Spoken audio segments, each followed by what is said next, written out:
Hey, welcome to the second VFL stock market show. If you're here, you're either bored or thought my first one wasn't that bad. I'm going to tell you today which teams feel a New York groove after the great preseason they had. Some main storylines I have for today. I'm going to be starting off with the VFL PA and when all was capitalized. I'm going to be talking about which teams feel a New York groove. Kibbles gets the Titans. That was a good headline coming out of this week of the preseason. And Cowboys, what's going on with that team? But like I said, I'd like to start off with the VFL PA. Capitalize, as we all saw, step down this week, and we all wish him the best of luck. But it gave a chance for Big Black and Other Moon to step up and take their spots. Big Black took over president, Other Moon took over VFL PA vice president. And that left an opening, and I had applied for the position before, and Other Moon got it and has done a great job. Now with him at VFL PA vice president, they left another opening, and they came to me and asked if I was still willing to join, and if I wanted to, and I took it. I'm now the VFL PA rep, and I'm going to be dealing with player complaints. So if you feel like you're being treated unfairly by your team, send me a message over Xbox or League Arena. That would probably be a better place. Send it to my inbox there. I'm not going to be joining people's parties and having them tell me what's going on. I need to have it in writing so there's no mix-up in words. And it's not he said thing. I need it in writing over Xbox or over League Arena. And I'm really excited to step up, take the next step in my VFL career and helping out the players. And that's what I'm mainly looking to do. I really want to help out and keep this league flowing smoothly. And if there's a problem that needs to be addressed, I want to help solve the problem. So I'm hoping we don't have player complaints. That'd be amazing. But every year there is a few. So if you do have a complaint, either me, Big Black, or Other Moon, send a message to one of us, and we will try to get it handled as quickly and as great as we can, and so we can take it from there. Alright, let's go into the next topic. Kibbles gets the Titans. Some news Brandemus was removed, but I believe he is still on the team. I saw he has some preseason stats, so I'm thinking he still is. And I feel bad for Kibbles every year, except for 4.0. When Kibbles got a team, he got a mid-season. And like I said, 4.0 is the only time he actually got ownership before the start of the season and can draft his own team. But this might be Kibble saying, get someone else's team and change it up and see what he can do. I know from personal experience, season 3.0, he took over the Jaguars, I believe, before preseason or at week 1.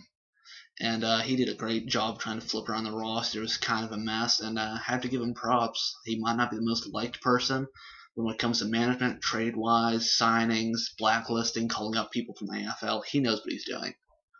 So I'm expecting good things out of Tennessee this year. They went 8-4 in the preseason. It wasn't bad. They had one forfeit win and loss, so they didn't get all their wins off forfeits, and they didn't lose all forfeits much. They really don't have a bad roster. Like I said, Kibbles is now the owner, coming over from Houston. They have Mr. ESPN, who came over in a trade that Matty Ice had set up for Canes fan, or his name this year is a Falcon fan. They have Willie O'Tank. He also Beatdown came over from Houston. So that's another good pickup. The one person they did lose was Goon. Since Kibbles got ownership, Matty Ice lost the player. So then Matty Ice actually gets to pick a player off Kibbles' team that is of the same contract or under. And Kibbles lost Murder Mitten Goon, who is playing running back. That was one thing I messed up in last week's show and had pointed out to me. He's not playing quarterback, he's playing running back, so I'm glad to get that one fixed. Now I'd like to move on to what team I think's feeling the New York groove, and you know what? It's the Giants. They started 10-2. They had 2 forfeit wins in their 10 wins. It's still good. You look at the preseason stats, their team is looking great. 3 QBs in the top 15 passing yards. Breezy, JD, and a guy I know, Duke guy. Rookie season this year. I'm really rooting for him to have a good year. 3 of the top 7 rushing yards this year in the preseason came off TK, Homie, and Sergey. And that's looking like a deadly running game, because pretty much we all know in the VFL, if you can run and control the clock, you have a win. It's pretty much like that. You can't sit back and pass all the time. You have to rush. And they look like they're doing it and doing it well.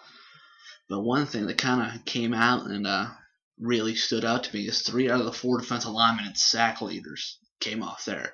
They're getting pressure on the quarterback, and not just getting pressure, they're taking him down. They're not letting him scramble and throw the ball away. They're not forcing him. They're just taking him down. And if you can get sacks, it's hard to pass. You get 2 straight sacks. You're looking at 3rd and 20, 3rd and 25. They're passing, so you just sit back, let them throw in front of you, just tackle them before they get to the first down, and that's what the Giants are looking like they could do this year. Although it is preseason, and I've heard people say, not everyone plays as hard. When you have 3 to 4 top D-line sack leaders, that's really saying something. I don't think they're going to put up those numbers every week, but I think they'll all have a great defensive line this year. I think they'll have a good year. I mean, King Kong, TK, and Smitty, no matter what line you face, you're going to be facing a tough defensive line. They got Osi Manura, now they lost Chris Canty actually to Washington, but you know what? The Giants have a good defensive line. They probably have one of the best in the VFL and in the NFL. And I'm really looking forward to see if they're going to keep up that high intensity energy they're doing, or maybe they might not do as well. It's going to be tough to call. It's preseason. I'm not reading too much into this, but some stats that do stick out, I'm really going to be looking at and really going to be talking about. Another thing, I don't know how many VFL people have been keeping up on League Daddy as much as I have been, looking at team records, looking at who's been playing, stat leaders, but one kind of shocking thing that stood out to me was the Cowboys started 3-9, 6 forfeits. That's not a good thing to have.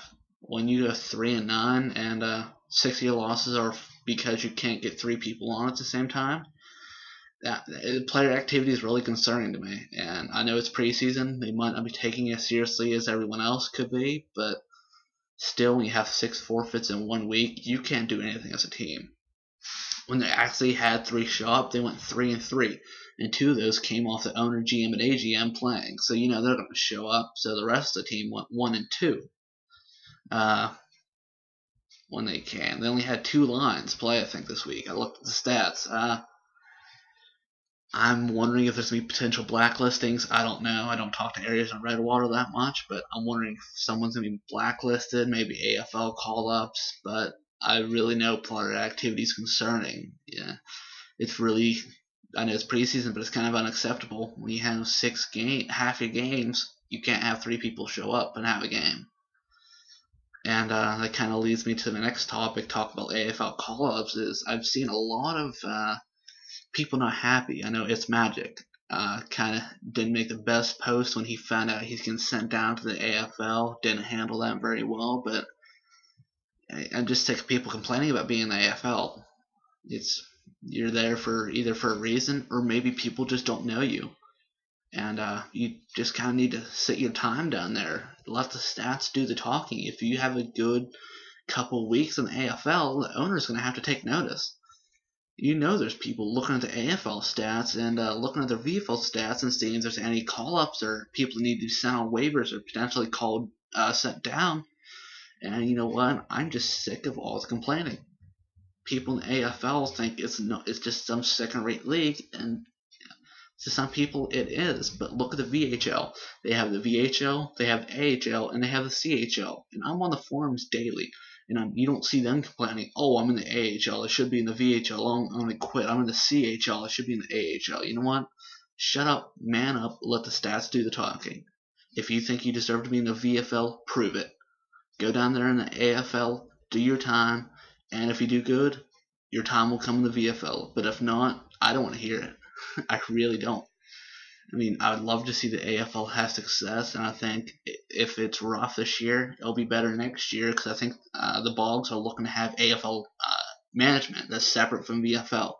That's how they do it in VHL, the VHL owners. I'm on the Nashville Predators AHL lines. The Nashville Predators owner doesn't look over the AHL and the CHL. This AHL has their own management who don't play in the VHL unless they're in ECU. And the CHL their management doesn't play in the AHL unless they're in ECU. So it can be done, and I think it might be another season before the AHL solid. But seriously, if you're in the AHL, quit complaining. Let the stats do the talking. Let your play do it. Be a good sport. Play with the owner. Play with the owner of the VHL. Constantly be in parties with him. Make him known that you want to be in the VHL and you're willing to work hard to do it. And if you do, get called up to the VHL. I mean, make it worth their while. Make them think, wow, why did I have this guy in the AFL earlier in the season? I could have been better with him. But just the quieter you are, the more respectable you are to the owners, and not say, oh man, you need to call me up. I'm so much better than the people that you have on your line already. That's just not the way to do it. So, like I said, I'll reiterate this many times, quit the complaining. Let your play do the talking. And that's really all I had for today's show. Thank you for watching, and yeah, New York Giants feeling New York groove. Actually, that song came out in 1975 by Hello. Then Ace Frehley, which you heard on the beginning of the show, opening scene, is Ace Frehley cover from Kiss. Did a real great cover, and I just kind of thought it fit. New York Groove, Giants starting 10-2, best in the VFL as far as preseason. And like I said, I don't read too much into it, but you got to take note of some things when you see positives. And I look forward to recording next week's show and seeing what song's gonna fit in for a team that I feel less need to be talked about. Thank you for watching. I look forward to playing you in season. Week 1 starts Sunday. Let's not have so many forfeits, Cowboys.